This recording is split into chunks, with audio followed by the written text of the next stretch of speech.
It's early morning here, 1 a.m. Oh gosh, you should have said. I would have changed the time. I'm sorry about that. But it's an honor. I wanted to be in this time because it's a great opportunity for me to introduce you to my audience and tell about the work that you are doing. Great. Yeah, no, anything I can do. This is great. I really appreciate you taking the time, especially at 1 in the morning, to do this. So thank you, Todd, for coming to my show. Before going into that, can you please introduce yourself to my audience? Yeah, my name is Dr. Todd Brown. My doctorate is in education, and my dissertation work was in computational sociology, looking at the strength of human connectivity and how it impacts different behaviors. I'm the founder of the Inspire Project and a co-principal investigator and founder of Operation Outbreak. So mainly about the project, the Inspire project. So Mhm. I can see it is a collection of four projects. One is Mhm. Project Equality, one is Project Health, and one is Project Humanity, and one is Project Earth. So can you tell in detail about it? Yeah. So it started as an opportunity for kids when I was teaching in a classroom to connect with different people from all over the world that did different things. And as it started to progress and grow pretty quickly, I felt like it would be important to have different pathways. So we'd have different guests from anywhere. Like I said, I've had over 100 guests from 26 countries at this point join us. Um, but they would fall into these different categories. So we'd have a little bit of a theme to go along with what we were accomplishing or what we were talking to these guests about.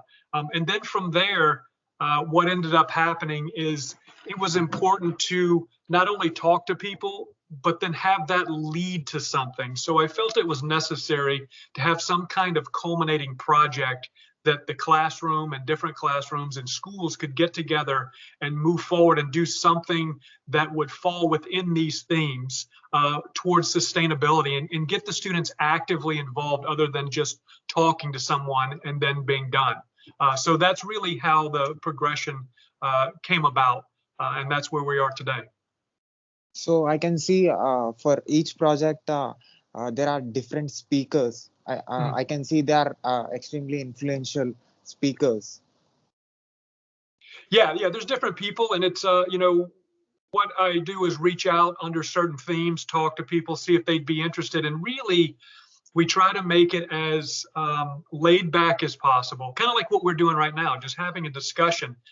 It's based on the popular TED Talk models, but what I've done is I flipped it the other way, so the kids are talking just as much as the guests. So it's a question answer type situation where we're having discussions, meaningful discussions about everything that you can possibly imagine, from their jobs to the history of how they got to where they are today. Some of the things that they had to deal with that were negative failures, some of their successes, and just having a dialogue and communication, and then tying that back into what kids are learning as they go through school. So you have already done your education. You went deeper into the education, and you wanted to start this company, the Inspire project. And what is your inspiration behind this? Um, Believe it or not, part of the inspiration is when I was in school, when I was younger in school, I had a teacher. Now, I was not the model student. I was a little bit of a crazy kid, but I had a teacher that told me that I would never amount to anything, um, which in retrospect was pretty damaging, pretty upsetting. But I thought if I got into education, I want to have, I want to take the opportunity to elevate kids and give them a platform to understand the world more than what they're reading in a textbook. I thought it was important. And I also wanted to look at what we could do to connect kids because they have so much energy. And a lot of the energy sometimes is misplaced because they just don't know what to do with it. So if we could connect kids with subject matter that not only impacted their lives, but also the lives of other people around them, I thought that would be really beneficial.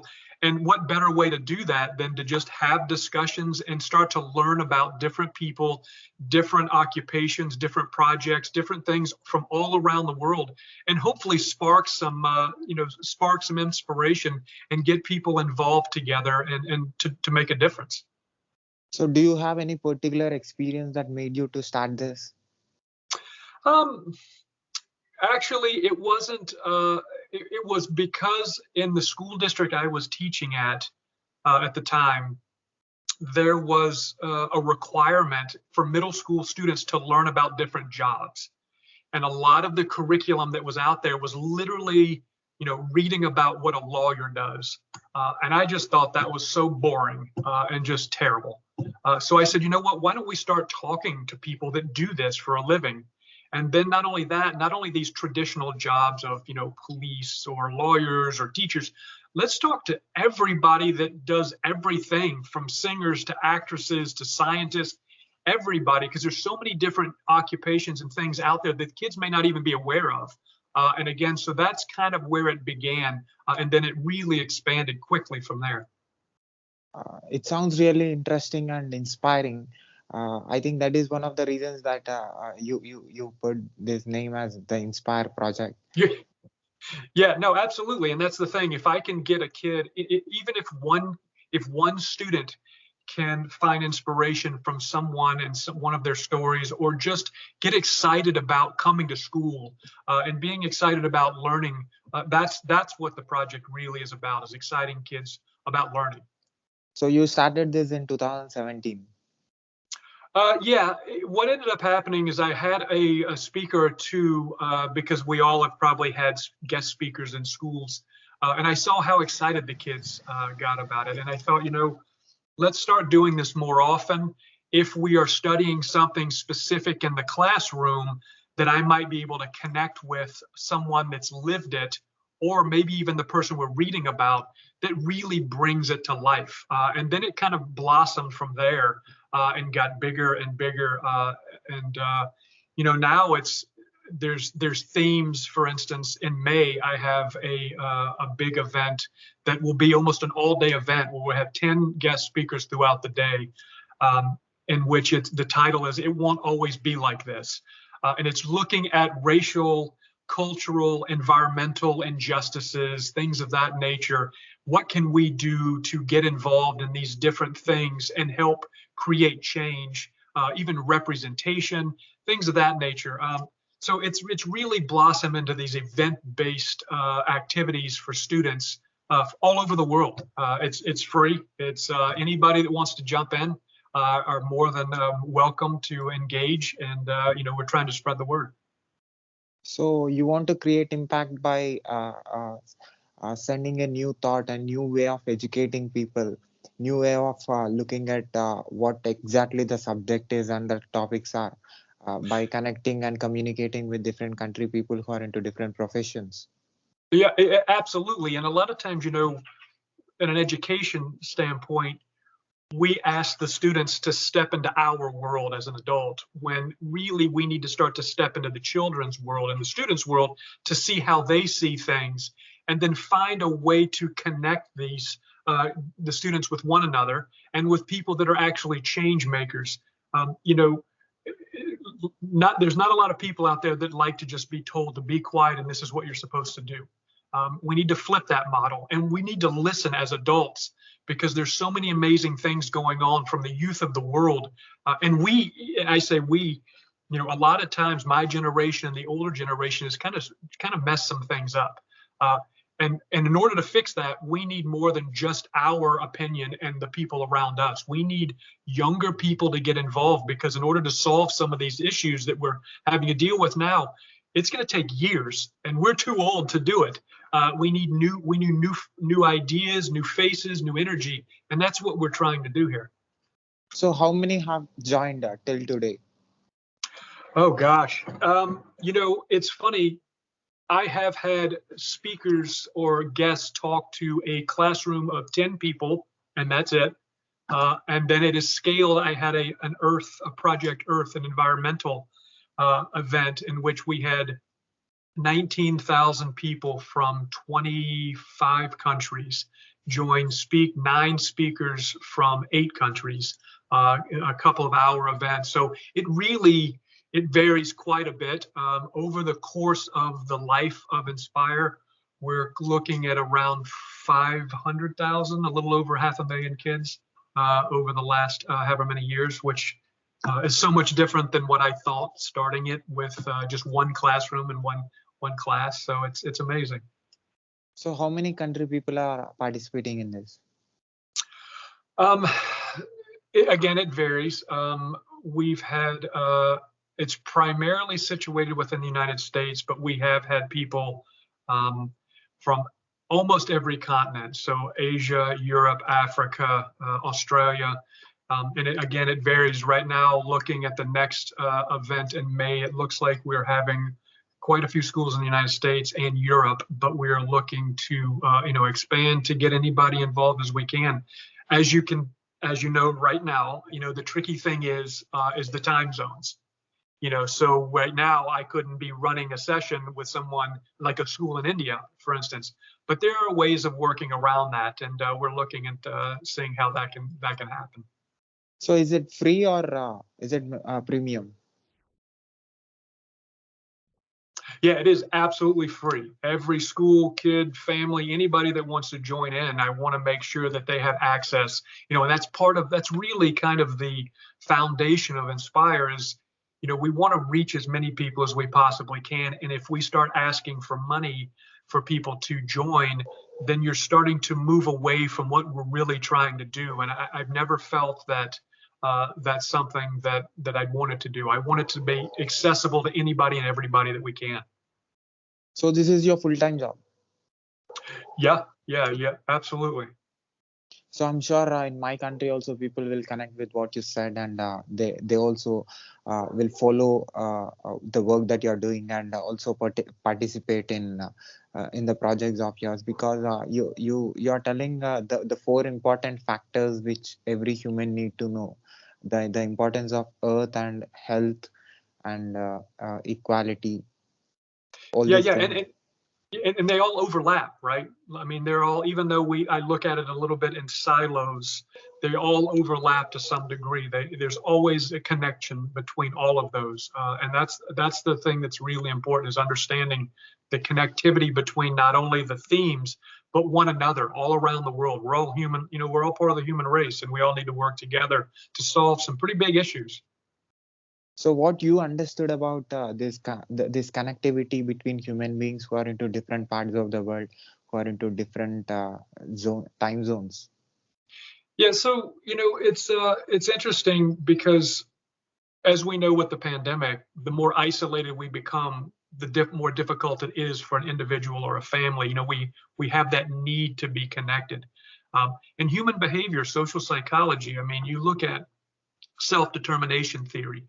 What makes us feel whole as a human being? And it comes down to feeling competent, feeling authentic, and connection with others. And I mean, that's kind of the basis of human life, right? Is we all want to be part of something bigger than ourselves and want to feel like we've done something positive to leave this place better than where we found it. And I think that's the driving force behind all of this. So how is your government support for this? Excuse me, say it again. What is how is your government is supporting this? We're trying to get as many organizations and people aware of what's happening, and not only from a problematic standpoint, like these are the issues, but we're looking for people that are interested in supporting Inspire through problem solving. So you can come and complain about all the different things that are going on, but let's find solutions. Everybody can complain. The hardest thing is to find a solution. And when I can't find it, I recognize that my knowledge is limited. So, hey, let's get other people or the organizations to jump in and see what we can do and make a difference. So what is the difference that you are observing after this gradual change? When you started in 2017, now it's 2021. I think it's positivity. that kids are realizing there are things that they are passionate about that they may not have known before. So they have this when they're exposed to things, uh, whether it's an occupation that they didn't even know existed, or a problem that they're like, holy cow, I didn't know this was actually occurring, whether it's in my backyard or across the entire world, like where you are in India. That stuff really changes how people view the world, because then they realize, you know what, you may have a problem in your country that we have in our country, and I had no idea. And then that connects us, so we can start to move forward. And we what I'm trying to do is engage kids and get them passionate about something. They are passionate. They just don't know what they're passionate about. And once they recognize that, to see the energy and the light bulb go on and say, I want to do something. I don't want to just sit here and be a passive observer. I want to, hey, listen, what can we do? How can I do it? When can we do it? We're seeing a lot more of that, where the kids are really getting engaged with their local community and their international community. So what age group people are connected with this? It's all ages, but I can say primarily from looking at the statistics over the course of the years, anywhere from middle school age, so like 12, 13, all the way up through college, university age, and beyond. So there's no limitation in recognizing that you have a place in this world. So it's important for everyone. I will say some of the topics are a little heavier for younger kids. But that's the world we live in, and we need to be exposed to what's happening so we can try to do something. So what is the response that you're getting from kids? Because understanding the 360 degrees of this planet, trying to connect with different country people, in like scientists, professors, it's a different experience. They're just having their eyes open. And their eyes open in a couple of different ways. A lot of times passion is based on proximity. So if something happens across the world, kids don't care per se, because it doesn't affect them. But then when they start to get exposed to that and realize that it does affect them, and then they can affect that situation across the other side of the world, that really wakes them up a little bit, if you want to call it that. And then the other thing too is realizing that it's important to recognize and have perspective of how good, for instance, we have it in a certain part of the United States versus other people. We'll have kids that get upset because their cell phones died, and that's like the end of the world. Like, oh my gosh, I can't believe that. When there are people starving to death all over the world. Like, let's back up a little bit and think about really what is good, bad, and indifferent, and how can we take our energy and our time and help other people. So I think it's really eye-opening for kids to see the world and hear and have a meaningful discussion with people from around the world, instead of just reading about it in a book. So what is the syllabus? How they are going to join, and how they are going to start it? And is there any time frame that they have to join in this day? Yeah, so essentially what happens is I announce the new events several months out, and then I'll start announcing the guests that are going to be joining us one by one, to see if people are interested, and let them kind of read a little bit and watch videos as I put this on social media or on my website about, this is the event, these are who is involved. If you want to join, you really, all you have to do is contact me directly, or through the Inspire website. I can send you a Zoom link, and then you join when it's time. As far as the times that it's available, ultimately right now the event is going to be running in May 16th. It is going to be running, we're going to go West Coast all the way through European time. So it's going to be a big, long day. So I haven't set the times specifically, but all those details will be released on social media and through my website as it gets closer. So what events that you did already from 2017 till today? Yeah. Gosh, now you're testing me. You're making me feel old. I'm going to forget. So we've had things like Project Earth Equality Day. We've had our Operation Outbreak situation. We've had different events. The last one in September that was a lot of fun, actually, was looking at different types of like non-traditional jobs, whether it is we had a body painter that was the world champion body painting artist. We had a stand-up comedian that has had now over 1 billion views on social media. We had a three-time Academy Award-winning costume designer. So that event itself was just, again, exposing students to things that they may not have any idea that actually were a job where they could make a living with.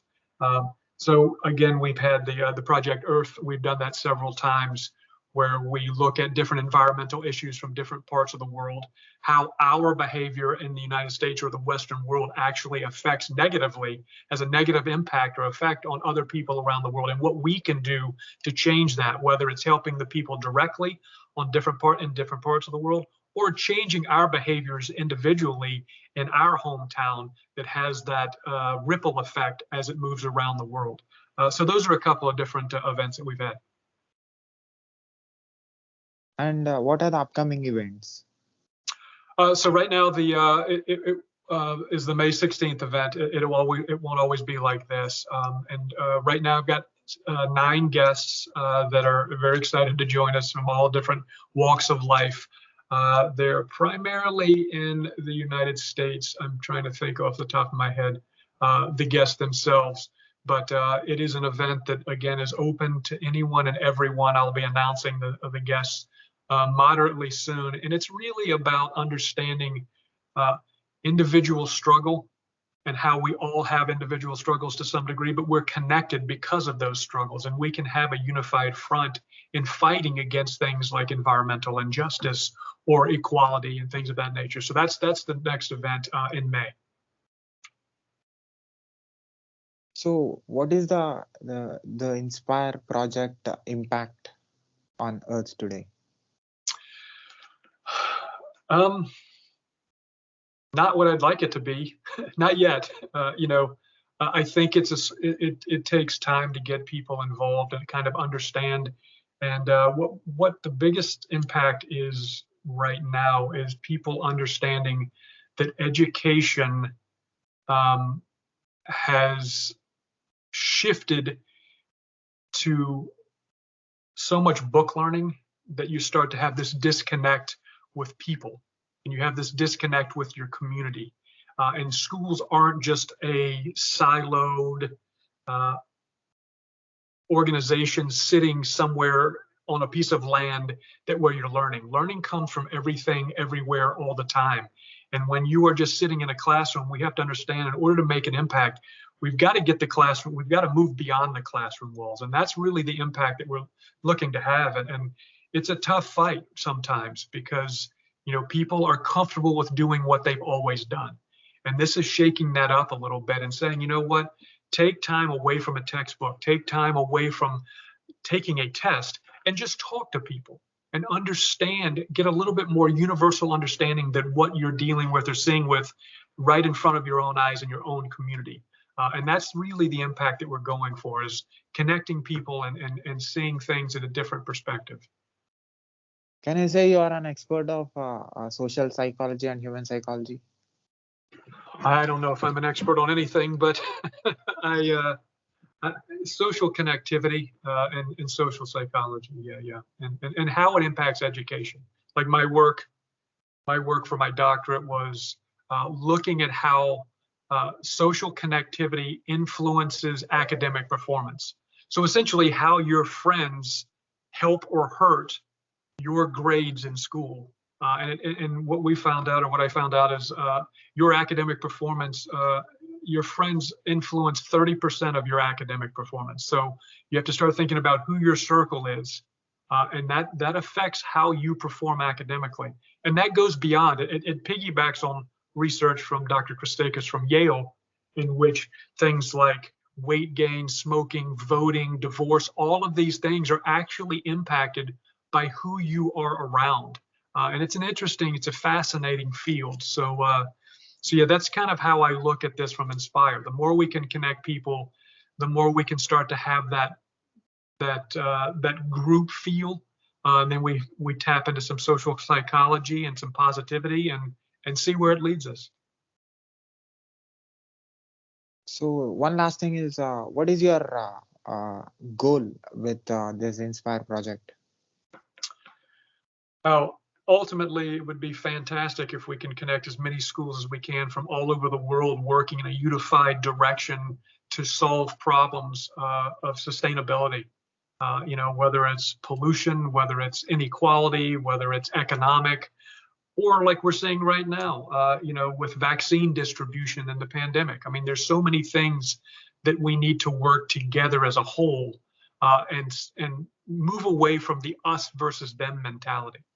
Ultimately, the goal would be to connect everybody and get them to understand that we're all in this together, right? I mean, that's the thing. We're all in this together, and it's not, these major issues aren't going to be solved unless we work together on a unified front. And I think that's ultimately the goal. So at last, do you want to say anything to the institutions or organizations or people who are head of the systems who are watching and listening to our conversation from anywhere on this planet? Yeah, you know what? Contact me through the Inspire site or through social media. Jump on. I'm more than happy to help anybody whenever I can. The more people we can get involved in talking and connecting, the better off we're going to be. So feel free. Like I said, it is free of charge, and looking to connect as many people as we possibly can. So I really appreciate this and having this opportunity. So I'll put the website link in the on the screen. People who watches our video can see the link and can get into the site. So at last, what do you say about my work? Have you seen any videos of mine on YouTube? Yeah, after you contacted me, I went through a couple of the YouTube links and watched some of the interviews, and I think it's fantastic. It's great. It's kind of, we're almost kind of doing the same thing, right? We're exposing everybody to different people and different ideas and organizations in hopes that will generate some interest and generate a movement. So I think it's fantastic. So I want you to continue doing the great work. I'm sure this Inspire project will impact more human beings on this planet for the betterment of the society, betterment of the world, and to create positive energy on this planet. Cool. Thank you. No, I really appreciate it. We'll stay in touch. I'll give you some updates as things happen, and who knows what we can do in the future together. Seriously. Thank you, sir. Keep going, keep doing what you love. You too, man. I'll talk to you later. Thank you. Yeah. Can I put this video on my YouTube channel with your permission? Oh yeah, absolutely. Totally. And also, can I put this audio and video clip on my podcast, website, internet, social media, everywhere with your permission? Yeah, you do whatever you need to do, and hopefully we'll change the world. Thank you, sir. Thank you. Yep. Thank you. Bye-bye. Bye.